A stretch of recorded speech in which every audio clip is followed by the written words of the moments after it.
السلام علیکم ورحمۃ اللہ وبرکاتہ۔ الحمدللہ رب العالمین والصلاة والسلام علی رسولہ الکریم وعلی آلہ واصحابہ اجمعین، اما بعد فاعوذ باللہ من الشیطان الرجیم، بسم اللہ الرحمن الرحیم۔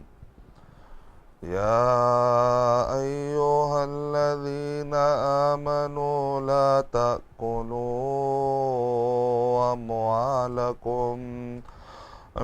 تأکلوا أموالكم بينكم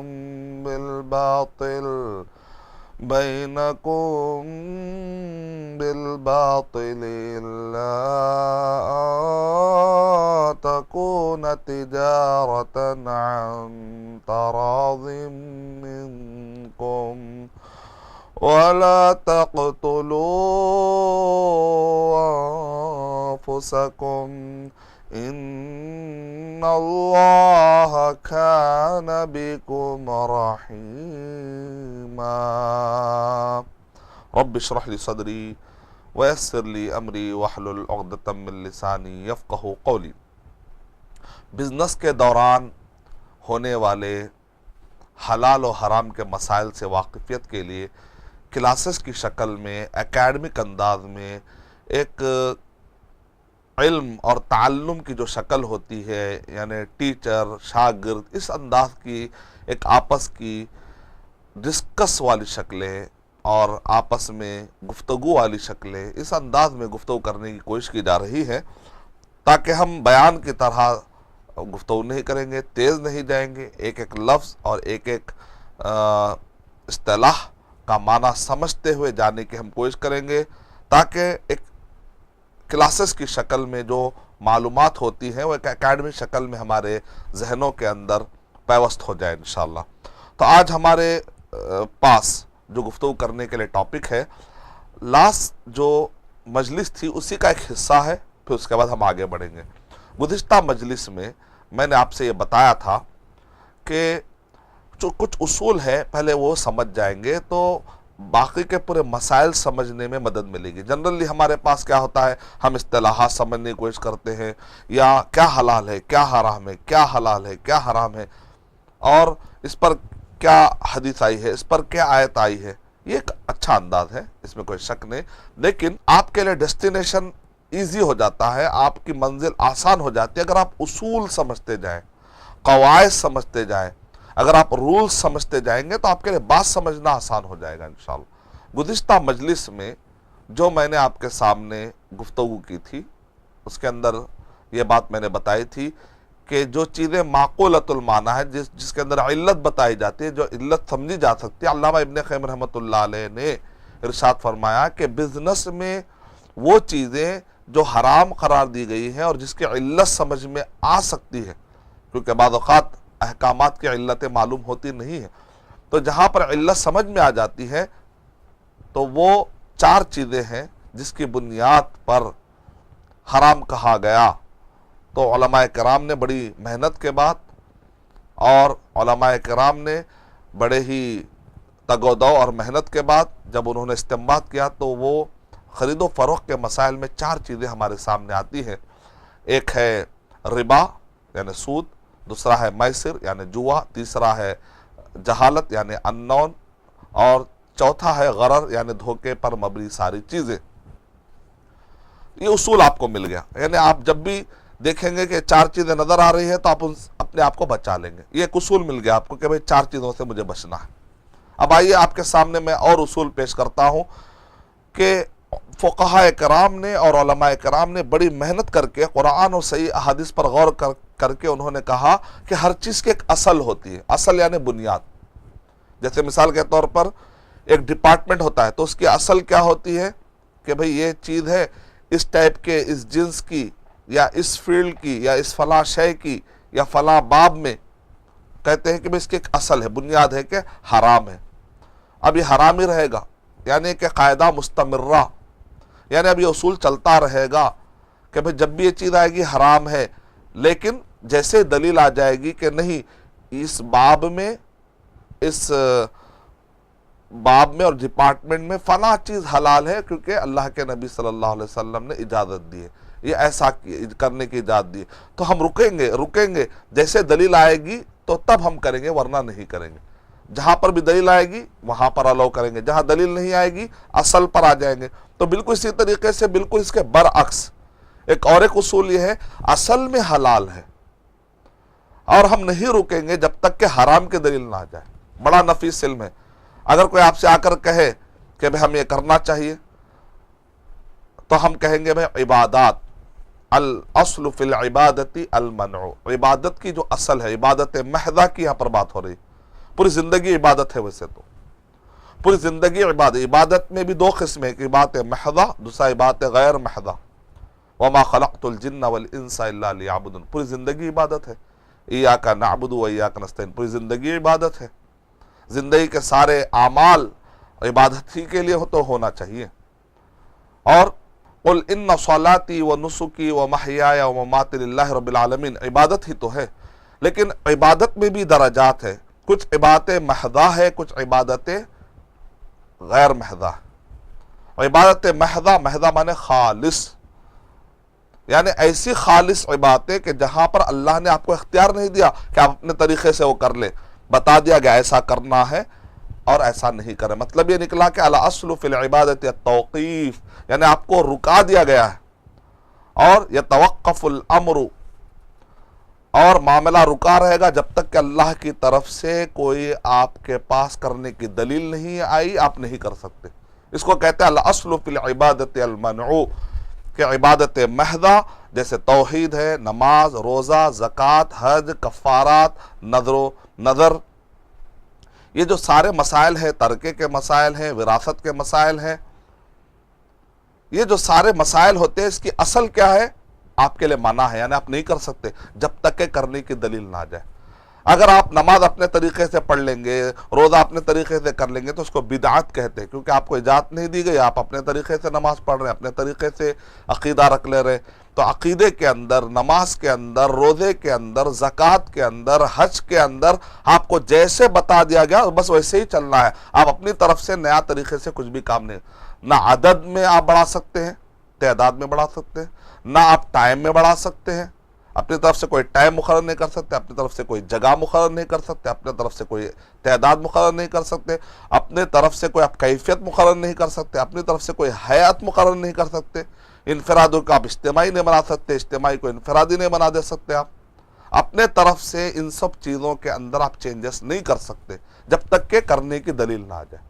اگر آپ کہتے ہیں ایسا کرنا ہے، فلا دلیل ہے، قرآن اور صحیح احادیث صحابہ اکرام کے فہم کے مطابق ثابت ہوتا ہے تو وہ کریں گے، ورنہ نہیں کریں گے۔ تو اس کو کہتے ہیں الاصل فی العبادت المنع۔ دوسری قسم ہے عبادت غیر محضہ، یعنی یہ ہے کہ آپ کے لیے حلال ہے۔ وَسَخَّرَ لَكُم مَا فِي السَّمَاوَاتِ وَمَا فِي الْأَرْضِ وَمَا فِي السَّمَاوَاتِ وَمَا فِي الْأَرْضِ جَمِيعًا مِّنْهُ، یعنی اللہ نے کہا کائنات کی یہ ساری چیزیں ہیں تمہارے لیے مسخر کر دی گئی ہے، خادم ہے۔ سورہ جاثیہ نمبر 45 کے آیت نمبر 13 کے بعد پڑھتے جائیے تو اللہ تعالیٰ کرے کائنات میں آپ سب کو استعمال کرنے کے لیے اجازت دی گئی ہے۔ ترکاریوں کی بات کرتے ہیں آپ، پھلوں کی بات کرتے ہیں تو آپ اس کو استعمال کرتے ہیں۔ اب آپ کے لیے یہ سب چیزیں حلال ہیں، لیکن آپ کو اگر کوئی کہتا ہے کہ آ کر نہیں یہ سب چیز اب آپ یہ نہیں کھا سکتے، تو آپ ان سے پوچھیں دلیل، منع کرنے کی دلیل کا ہے۔ آپ کے لیے حلال ہے جب تک کہ منع کرنے کی دلیل نہ آ جائے۔ اس کا اصول الٹا ہے۔ عبادتوں میں، نماز میں، روزہ، زکوٰۃ، حج میں یہ ہے آپ نہیں کریں گے جب تک کہ کرنے کی دلیل نہ آ جائے۔ عادات میں، معاملات کے اندر، بزنس کے اندر، علاج کے جو مسائل ہوتے ہیں، بود و باش کے مسائل، تو تجارت کے جو مسائل ہوتے ہیں، پھلوں کے مسائل ہیں، ترکاریوں کے، سب چیزوں کے اندر اصل یہ ہے کہ وہ حلال ہے جب تک کہ روکنے کی دلیل نہ آ جائے۔ هو الذی خلق لکم ما فی الارض جميعا، قرآن میں هو الذی خلق لکم ما فی الارض جميعا، کہ اللہ، یہ سب آیتوں سے استدلال کے علماء کرام نے۔ ام لہم شرکاء شرعوا لہم من الدین ما لم یأذن بہ اللہ، یعنی جو عبادت محضہ ہے وہاں پر اپنی طرف سے کوئی بھی آدمی یہ حلال ہے، یہ حلال ہے، جائز ہے نہیں کہہ سکتا، گویا کہ وہ اللہ کے ساتھ شریک کر رہا ہے شریعت بنانے میں۔ تو عبادت محضہ اور عبادت غیر محضہ، تو علماء کرام نے اس کو اور اچھے طریقے سے سمجھانے کے لیے بڑی محنت کی، فقہا نے۔ اس لیے آپ کو فقہا کی جو کتابیں ہیں وہ پڑھتے رہنی چاہیے. مثال طور پہ آج کے دور میں شیخ صالح فوزان حفظہ اللہ الملخص الفقہی کتاب ہے. اس کتاب کے اندر بڑے ہی خلاصے ہیں، آپ اس سے استفادہ کر سکتے ہیں. ہم آپ کو تقلید، اندھی تقلید کی یا تعصب کی دعوت نہیں دے رہے ہیں، استفادے کی دعوت دے رہے ہیں. یعنی کہ سارے علماء، سارے ائمہ کرام محترم ہیں، ان کی باتیں ہم لیں گے، استفادہ کریں گے، لیکن جہاں کہیں پر بھی قرآن اور صحیح حدیث سے بات ٹکرا جاتی ہے اور علماء کرام ہم کو ناصحین، محققین کہتے ہیں کہ فلاں امام کی، فلاں عالم کی بات قرآن سے ٹکرا رہی ہے، تب ہم وہ عالم کا احترام بجا لاتے ہوئے لیکن بات کو ہم کیا کریں گے؟ بازو رکھ دیں گے، لیکن اللہ اور اس کے رسول صلی اللہ علیہ وسلم کی بات کو ہم لے لیں گے. اس کا مطلب وہ عالم بھی کبھی ناراض نہیں ہوں گے. تو ہم جو آپ کو علماء اکرام کے نام درمیان میں بتاتے رہیں گے، آپ وہ بھی دیکھتے رہیے، وہ کتابیں پڑھتے رہیے، ان علماء اکرام سے استفادہ کرتے رہیے. تقلید کی بنیاد پر، تعصب کی بنیاد پر نہیں، استفادے کی بنیاد پر، راہ پانے کی بنیاد پر، کیونکہ علماء اکرام نے محنت کی ہے. ان علماء اکرام کی محنتوں کو آپ بازو رکھ کر کوئی نوجوان، کوئی طالب علم یا کوئی کم علم اجتہاد کرنے نہ بیٹھ جائے. اس وجہ سے علماء اکرام کی رہنمائی میں چلنا ہے تاکہ کم علم کہیں مجتہد مطلق نہ بن جائے. اس وجہ سے علماء کرام سے وابستہ ہونا بہت ضروری ہے. فقہا نے بڑی محنت کی ہے، انہوں نے بڑی محنت کرنے کا بتایا اس چیز کی اصل یہ ہے، اصل یعنی بنیاد، اس کی اصل حلال ہے، حرام کی جب تک دلیل نہ آ جائے چلتے رہیے. پھر کہتے ہیں اس کی اصل جو حرام ہے آپ رکیے جب تک کہ حلال کی دلیل نہ آ جائے. یہ بڑا پیارا علم ہے، بہت ہی دلچسپ علم ہے. کئی مسئلے آپ کو ایسا لگے گا کہ سمجھ میں آ گئے، بہت سارے مسئلوں میں آپ کو آسانی ہو جائے، لیکن عام آدمی ڈیسیشن نہیں لے سکتا. کوئی علماء کرام کی نگرانی میں ہی آپ کو ڈیسیشن لینا پڑے گا، کیونکہ آپ ہر چیز کا تو علم نہیں ہوتا ہے. تو علماء کو معلوم ہوتا ہے کہ جو ایسے علماء کرام جو وسیع طور پر علم رکھتے ہیں، ان علماء کرام کی نگرانی میں رہ کر ہم کو مسائل مستنبط کرنا ہے، مسائل کے بارے میں پرکھ حاصل کرنی. تو بڑا بنیادی طور پہ اگر آپ دیکھتے ہیں کتاب ابن عثیمین رحمۃ اللہ علیہ، اس دور میں بڑے ماہر ہے الحمدللہ. الشرح الممتع بڑی اچھی کتاب ہے، فقہ کا جذبہ پیدا ہو جائے گا. اور ایک شیخ بلوغ المرام کی جو شرح آئی ہے منحۃ العلام، بڑی مفید کتاب ہے، شیخ عبداللہ الفوزان حفظہ اللہ کی، بڑی مفید کتاب ہے. کئی جلدوں کے اندر بڑی فقہ کا ایک جذبہ اور دلچسپی پیدا ہو جائے گی انشاءاللہ آپ کو. اور الملخصات الفقہیہ المیسرہ، بڑے آسان طریقے سے مائنڈ میپنگ جس کو کہتے ہیں، تشجیر الموضوعات، یعنی موضوعات کو ایک شجرہ دیتے ہوئے جو سمجھایا ہے چارٹ کی شکل میں. شیخ ڈاکٹر عماد علی جمعہ شیخ البانی رحمۃ اللہ علیہ کے بڑے جید شاگرد ہیں، اور یہ شیخ البانی رحمۃ اللہ علیہ نے جو احادیث کو ضعیف قرار دیا اور اس کی بنیاد پر بہت سارے مسائل جو پہلے کچھ اور حکم رکھتے تھے لیکن احادیث ضعیف ثابت ہونے کے بعد مسائل میں علماء کرام نے رجوع کیا ہے، بہت سارے فیصلے نئے لیے گئے ہیں. تو لیٹسٹ تحقیقات کے بعد، ریسرچ کے بعد انہوں نے چارٹ بنائے ہیں اور اس کی رعایت کی ہے.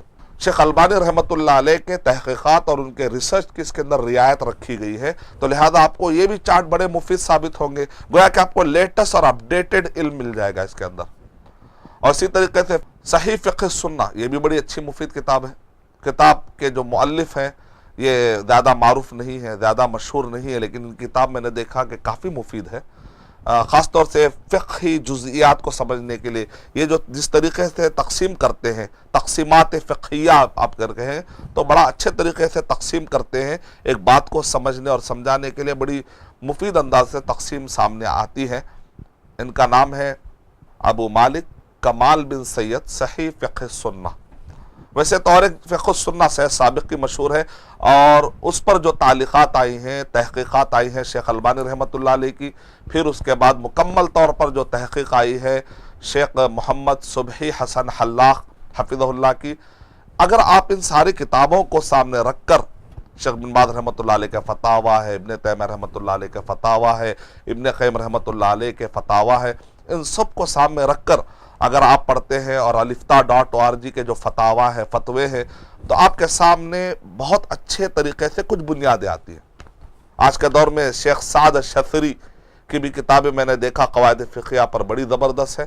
شیخ سعد الخذلان حفظہ اللہ کی کتابیں بھی مالیات پر معاصر جو مسائل ہیں، خاص طور سے ایک ہوتا ہے پرانے مسائل یا وہ احادیث میں جو اصطلاحات استعمال میں آئی اس کی تشریح، اس پر شیخ سلیمان الرحیلی بڑے مفید باتیں بتاتے ہیں. یعنی اللہ کے نبی صلی اللہ علیہ وسلم قرآن و صحیح احادیث میں جو بیوع سے متعلق اصطلاحات آئی ہیں اس کی تشریح میں اگر آپ کو بہت ہی بہترین طریقے سے معلومات دیتے ہیں تو شیخ سعد الشتری اور شیخ سلیمان الرحیلی اور شیخ علامہ شیخ سعدی رحمۃ اللہ علیہ، شیخ ابن عثیمین رحمۃ اللہ علیہ، شیخ بن باز رحمۃ اللہ علیہ، شیخ صالح فوزان حفظہ اللہ.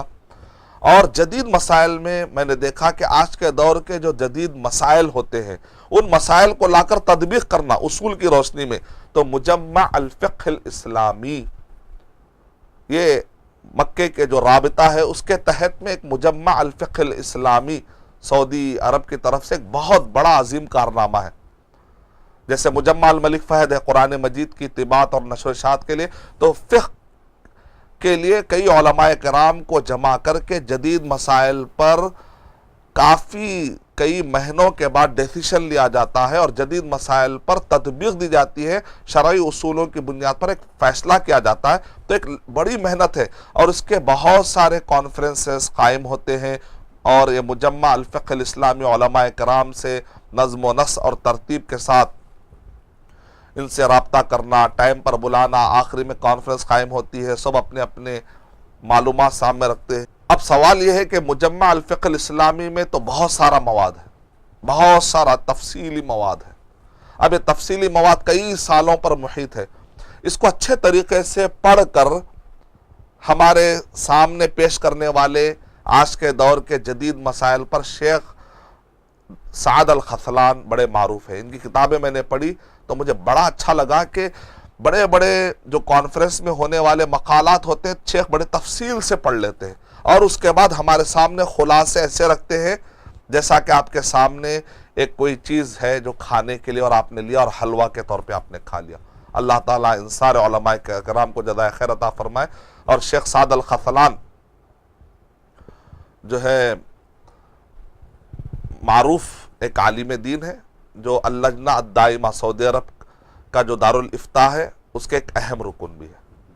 اور بھی جو جدید مسائل ہے، شیئر مارکیٹ ہے، تطہیر کے مسائل ہیں، تو اس کے اندر شیخ محمد بن سعود العثیمی اور شیخ یوسف الشبیلی، یہ سارے علماء کرام ہیں. اگر آپ یہ علماء کرام کی کتابیں اور ان سب کو کے معارف کو سامنے رکھیں گے اور پڑھیں گے تو انشاءاللہ آپ کے سامنے جو گفتگو آتی ہے، چند اصول میں آپ کو اور بتانا چاہوں گا کہ ہر چیز کی ایک بنیاد ہوتی ہے کہ اس کی بنیاد حرام ہے جب تک کہ اب دلیل نہ آ جائے ہم حلال نہیں کہیں گے.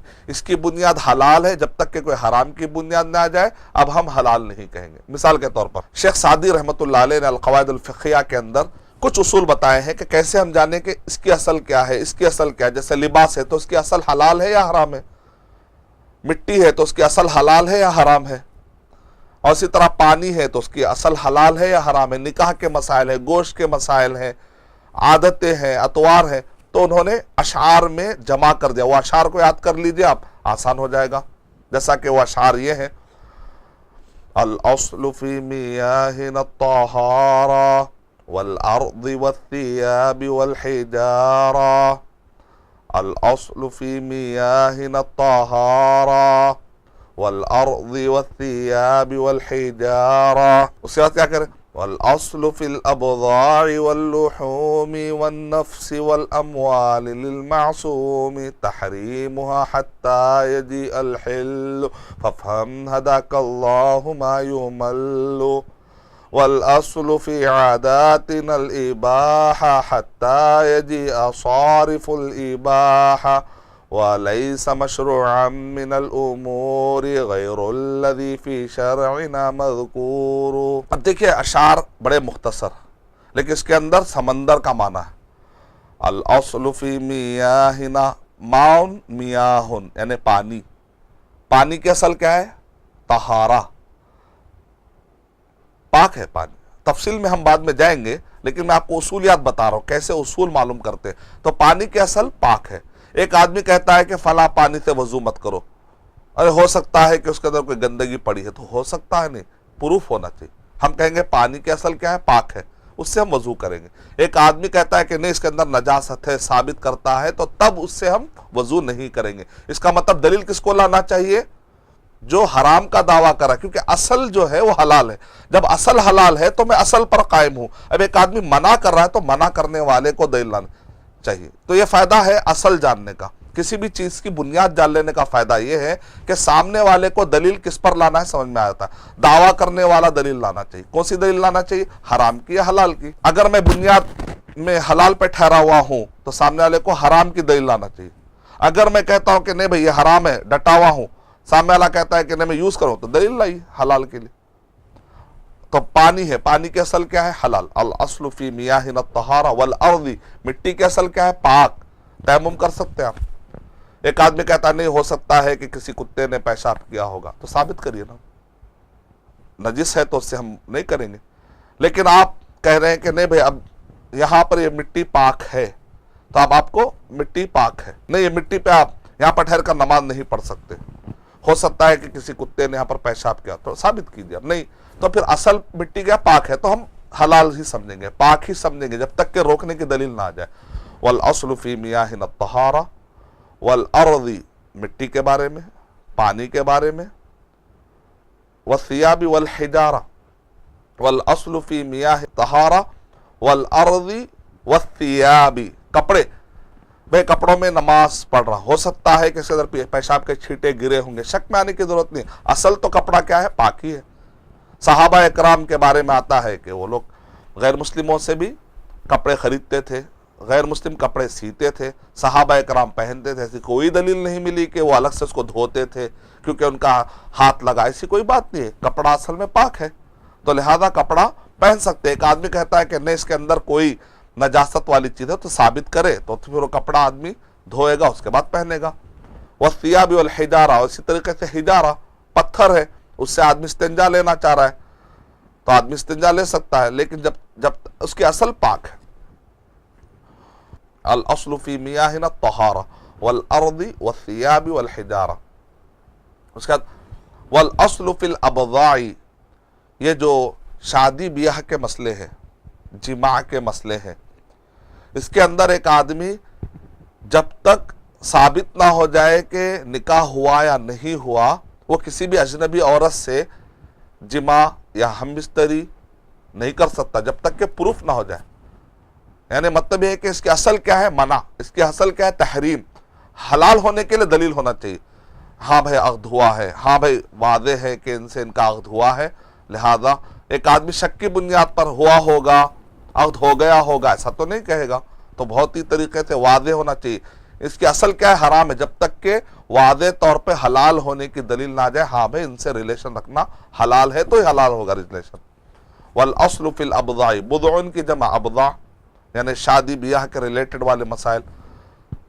والاصل فی الابضاع واللحوم، گوشت کے اصل حرام ہے شیخ سعدی رحمۃ اللہ علیہ کے مطابق. شیخ سعد شثری کہتے ہیں کہ نہیں گوشت کی اصل بھی حلال ہے. بہرحال لیکن میجارٹی جو علماء کرام نے کہا کہ گوشت کی جو اصل ہے وہ حرام ہے. یعنی کہیں پر بھی گوشت آپ کو پڑا ہوا نظر آ جائے پیکٹ میں تو آپ کھا نہیں سکتے جب تک کہ آپ کو یقین نہ ہو جائے کہ وہ حلال ہے. ہو سکتا ہے کہ وہ غیر اللہ کے نام پر ذبح کیا گیا، ہو سکتا ہے کہ وہ خنزیر کا گوشت ہوگا، ہو سکتا ہے کہ وہ بکرے کا ہوگا، لیکن شرعی طریقے سے ذبح کیا گیا یا نہیں کیا گیا آپ کو شک آتا ہے.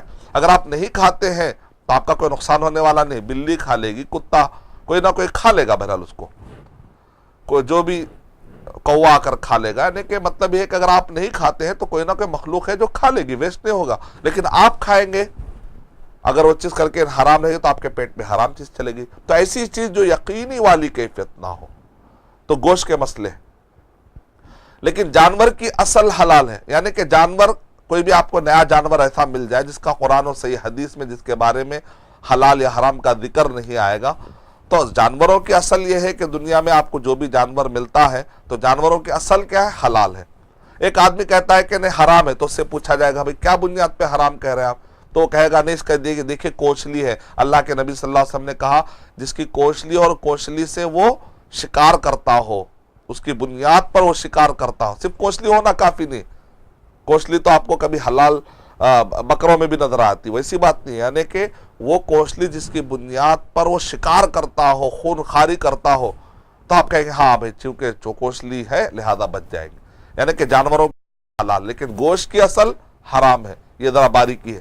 شیخ سعدی رحمۃ اللہ علیہ نے، شیخ عبد الرحمن السعدی رحمۃ اللہ علیہ نے بڑے اچھے انداز میں فرمایا، والأصل فی الابضاع واللحوم والنفس والاموال. نفس یعنی کسی کو بھی مار نہیں سکتے جب تک کہ دلیل نہ آ جائے کہ واقع اس نے شریعت میں گناہ کیا. جیسے حاکم ہوتا ہے، حاکم کیا کرتا ہے؟ قصاص لیتا ہے. کب؟ جبکہ وہ کسی کا قتل کیا ہو. لیکن کوئی بھی عام آدمی جا کر قانون کو ہاتھ میں لے کر کسی کا قتل تو نہیں کر سکتا. کسی بھی معاہد کا، چاہے غیر مسلم ہی کیوں نہ ہو، معصوم کا قتل نہیں کر سکتے آپ. مسلم ہو چاہے غیر مسلم ہو، کوئی بھی معصوم ہو، انوسنٹ ہو، اس کو آپ قتل نہیں کر سکتے. وقت کا حاکم بھی کیا کرتا ہے؟ کب قتل کرتا ہے؟ جب شریعت میں اس کے دلائل اس کو ملتے ہیں، تو ایک کوٹ کچہری کے بعد، قضاء کے فیصلوں کے بعد، اصولوں کے بعد میں جا کر وقت کا حاکم کیا کرتا ہے؟ فیصلہ سناتا ہے. اس کا مطلب کیا ہے؟ کسی کے قتل کے مسئلے ہیں، یا عزت اڑانا، غیبت کر رہے، چغل خوری کر رہے، عرض کے معاملے ہیں، عزت کے معاملے ہیں. اصل میں یہ ہے کہ یہ معصوم کا حق ہے کہ آپ اس کو حرام سمجھے جب تک کہ واقع اس نے ایسی کوئی غلطی کی ہے جس کی وجہ سے آپ جا کر اس کے خلاف رپورٹ لکھا رہے ہیں، یا اس کے خلاف آپ کہیں پر فتویٰ پوچھ رہے ہیں، یا اس کے خلاف آپ جا کر شکایت کر رہے تاکہ ظلم سے اپنے آپ کو آپ بچا سکے. ایسے کوئی ہے تو تب جا کے آپ کہہ سکتے ہیں فلاں آدمی نے ظلم کیا، ورنہ غیبت کر کے، چغل خوری کر کے، صرف بدنام کرنے کے لیے کسی کی بھی عزت نہیں اچھالی جا سکتی. تو اصل کیا ہے؟ عزت کا معاملہ ہو، نفس کا معاملہ، جان کا معاملہ ہو، یا مال کا معاملہ ہو، ان سب چیزوں میں آپ کسی کا بھی حق نہیں لے سکتے، کسی کا بھی آپ چھین نہیں سکتے. سب چیزیں حرام ہیں جب تک کہ اس کے لینے کی کوئی دلیل نہ آ جائے. ہاں بھئی یہ مال اصل میں میرا تھا، آپ کے پاس سے دیجیے، یہ پروف ہے، یہ پروف ہے. بغیر پروف کے کوئی کسی کا مال نہیں لے سکتا، کوئی کسی کی جان نہیں لے سکتا. یہ سب مسائل ہیں جو شریعت میں بتا دیے گئے ہیں. اور آگے کہہ رہے والأصل فی عاداتنا الاباحہ. ہماری جو عادتیں ہوتی ہیں، جس ملک میں ہم رہتے ہیں وہاں کے عرف ہوتے ہیں، عادات ہوتی ہیں، حلال ہے. اباحہ حتی یجیء صارف الاباحہ، جب تک کہ صارف اباحہ یعنی اس حلال کو ختم کرنے والی کوئی دلیل نہ آ جائے. جیسے کوئی دلیل آ جائے جس سے پتا چلے کہ یہاں کے عرف میں تو ہے لیکن شریعت سے وہ چیز ٹکرا رہی ہے، تو لہذا ہم وہ راستے کو اختیار نہیں کر سکتے. ایک آدمی یہ کہے کہ بھئی ہمارے عرف میں، ہمارے ایریے میں ایسا ہوتا ہے کہ ہم جو ہے ایسے وقت پر جو ہے نا، ہم سورج جب یہاں پر نکلتا ہے تو اس وقت پر کچھ لوگ پوجا کرتے ہیں. تو اب ہمارے ماحول کے حساب سے ایک آدمی کہے بھئی میں بھی پوجا کرنا شروع کر دوں گا، تو ہم کہیں گے نہیں، شریعت میں اس کی اجازت نہیں ہے. تو کوئی بھی کلچر میں جو بھی چیز چل رہا ہے وہ حلال نہیں ہو جاتی. جو شریعت سے ٹکرا جاتی ہے تو اس سے رک جانا پڑے گا آپ کو. یہ عادتوں والے معاملے تھے. اصل کیا ہے؟ اصل میں جو چیز حلال ہے تو حرام کی دلیل لانی چاہیے. اصل میں اگر کوئی چیز حرام ہے تو پھر حلال کی دلیل لانی چاہیے. اب آئیے عبادتوں کا جو معاملہ ہوتا ہے، وَلَيْسَ مَشْرُوعًا مِّنَ الْأُمُورِ غَيْرُ الَّذِي فِي شَرْعِنَا مَذْكُورٌ. اور معاملے شریعت نہیں بن سکتے جب تک کہ ہماری شریعت میں مشروع ہے کہہ کر کوئی دلیل نہ آ جائے. قرآن اور صحیح حدیث میں دلیل ہونی چاہیے کہ یہ معاملہ مشروع ہے اور یہ معاملہ غیر مشروع. اگر یہ مشروع ہے تو کریں گے ہم. اور عبادتوں کے معاملے میں الاصل فی العبادت المنع، عبادت کے اصل کیا؟ منع ہے. جب تک کہ شریعت کی طرف سے اس کی اجازت نہیں ملے گی ہم اپنی طرف سے کچھ نہیں کر سکتے. لیکن معاملات ہے، بزنس ہے. آپ آج کے دور میں دیکھیں، اب ایک آدمی موبائل کا کاروبار کر رہا ہے، ایک آدمی آج کے دور میں چاول کا کاروبار کر رہا ہے. اب اللہ کے نبی صلی اللہ علیہ وسلم کے زمانے میں آج کل ایسی کئی دالیں مل رہی ہیں، ایسے کئی ترکاریاں مل رہی ہیں، ایسے کئی پھل مل رہے ہیں جو ہم کو قرآن و صحیح حدیث میں ان پھلوں کا، ان ترکاریوں کا ذکر نہیں آ رہا. وہ چاول اور اناج کے ان سارے قسموں کا ذکر ہم کو قرآن و حدیث میں نہیں آ رہا. لیکن آج کے دور میں ہم دیکھتے ہیں کہ وہ چاول کا، اور اسی طریقے سے وہ اناج کا، اور وہ پھلوں کا، اور وہ ترکاریوں کا ہم بزنس کرتے. تب سوال یہ ہے کہ ہم یہ بزنس کر سکتے ہیں یا نہیں کر سکتے؟ تو ہم کہیں گے یہ نماز، روزے، زکوٰۃ اور حج والے مسائل نہیں ہیں، عبادت محضہ والے مسائل نہیں، بلکہ عبادت غیر محضہ والے مسائل ہیں. یعنی تجارت کے اندر آپ کے لیے اصل یہ ہے کہ وہ حلال ہے. جب تک کہ آپ کو روکنے کی دلیل نہ آ جائے تو ہم یہ کہیں گے کہ بھئی کتا کہیں پر کوئی کھا رہا ہو تو ایک مسلمان اس کو بیچ نہیں سکتا، اس کو خرید نہیں سکتا. کیوں؟ اس لیے کتے کا کھانا حرام ہے. خنزیر ہے، اس کا ایک مسلمان بیچ نہیں سکتا، اس کو خرید نہیں سکتا، کیونکہ خنزیر کا کھانا حرام ہے. تو مطلب یہ نکلا کہ بزنس کی اصل یہ ہے کہ وہ حلال ہے. آپ ترکاریاں ہوں، میوے ہوں، نئے کئی چیزیں آتے رہتی کرتے، جیسے ہی دلیل آ جائے کہ نہیں فلاں چیزیں جائز نہیں ہیں کیونکہ فلاں دلیل ہے، تو آپ کو رک جانا پڑے گا. تو یہ فائدہ ہے عبادت محضہ اور عبادت غیر محضہ جاننے کا. میں اللہ تعالیٰ سے دعا کرتا ہوں کہ اللہ سبحانہ و تعالیٰ مجھے اور آپ سب کو بزنس کے مسائل پر گہرائی کے ساتھ بصیرت حاصل کرنے توفیق عطا فرمائے. آمین. وآخر دعوانا الحمدللہ رب العالمین. السلام علیکم ورحمۃ اللہ وبرکاتہ. For authentic Islamic information, please log on to www.askislampedia.com.